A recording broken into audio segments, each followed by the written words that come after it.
Hi guys. Kain tayo guys. 1 kilong kanin. Para sa isang gutom na person.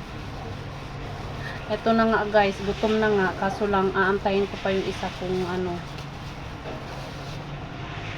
Si habi ko.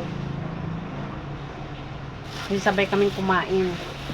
O yun, naliligo pa siya.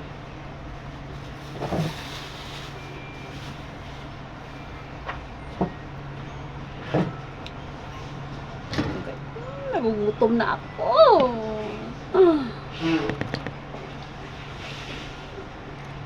Isa for today's video ang ulam ni Mama.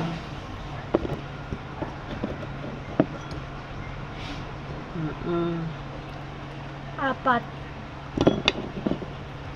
Tapos may ano ako guys. Langka. Gulay na langka.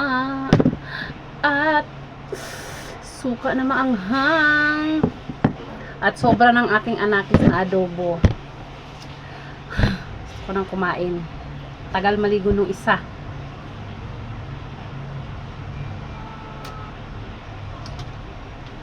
Naantay pa ako. Gutom na ako. Tayo. Ha? Nood tayo. Ayun lang guys. Wala kasi ako magawa sa buhay. Bibidyo-bidyo lang. Ito yung anak ko. Oh, wow! Ayaw niya ng ano. Ayaw niya ng camera guys.